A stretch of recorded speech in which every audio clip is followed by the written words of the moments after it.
அண்ணா திமுகவில் இங்க இருக்கின்ற தொண்டர்கள் இரவு பகல் வராமல் உழைச்சி அவளை எம்எல்ஏ ஆக்கி அம்மா அவளை அமைச்சராக்குனாங்க.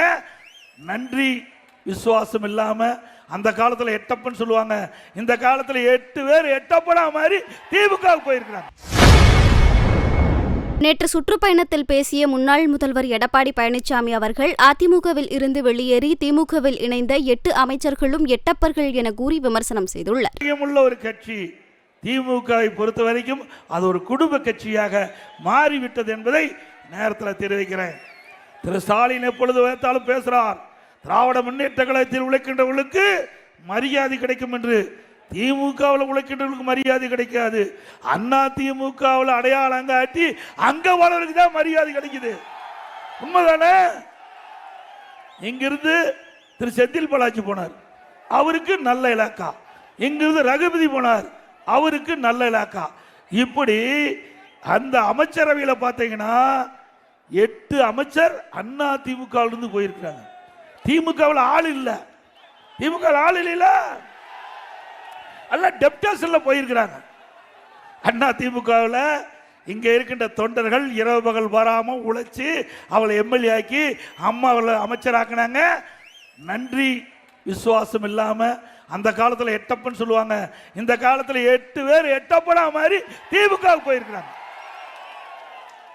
அங்க போய் திரு ரகுபதி அவர்கள் நச்சு வார்த்தையை கக்கிட்டு இருக்காரு, நஞ்சு வார்த்தையை கக்கிட்டு இருக்காரு. இது சரியா? அண்ணா திமுக காரன் உழைப்புல நீங்கள் எம்எல்ஏ ஆனீங்க, அண்ணா திமுக அரசாங்கத்தில் நீங்க அமைச்சராக இருந்தீங்க, மறந்துடாதீங்க. திரு ரகுபதி அவர்களே, அண்ணா திமுக என்ற கட்சி இருந்தனாலதான் இந்த ரகுபதி என்ற ஒரு அடையாளம் காட்டியிருக்கிறாங்க நாட்டு மக்கள். நன்றி மறப்பது நன்று, நன்று அல்லது அன்றே மறப்பது நன்று என்று 2000 ஆண்டுகளுக்கு முன்பே ஐயன் திருவள்ளுவர் சொல்லிட்டு போயிருக்காரு. இதெல்லாம் இவருக்கு தான் பார்த்து சொல்லியிருப்பாரு நினைக்கிறேன். அந்த காலத்திலேயே இப்படிப்பட்ட ஆளுகள்லாம் எதிர்காலத்தில் வருவாங்கன்னு எண்ணி அந்த காலகட்டத்தில் 2000 ஆண்டுக்கு முன்பே இப்படிப்பட்ட அற்புதமான கருத்துள்ள குரலை ஐயன் திருவள்ளுவர் நமக்கு அளித்து விட்டு சென்று கண்டார். ஆக துரோகிகளை பற்றி கவலைப்பட வேண்டிய அவசியமே இல்லை. நமக்கு தொண்டர் நிறைந்த கட்சி, தொண்டர் இந்த கட்சிக்கு வருவார்கள். மாண்புமிகு அம்மா அவர்கள் தெரிவித்தார்கள் சட்டமன்றத்திலே, எனக்கு பின்னாலும் 100 ஆண்டு காலம் அண்ணா திமுக தொடரும். அதன் அடிப்படையில் தான் உங்களால் எங்களை கட்சி நிர்வாகிகள் நான் பொதுச்சாயக்கணும். இப்படி மாறி மாறி அண்ணா திமுகவுக்கு கட்சி தலைவர் வந்து கொண்டு இருப்பார்கள். அது அண்ணா திமுக மட்டும்தான் முடியும்.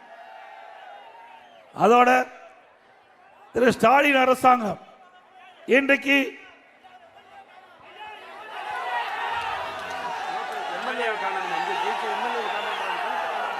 அதே எம்எல்ஏ 8 மாசம் காணா தானா காணாது போயிறாரு.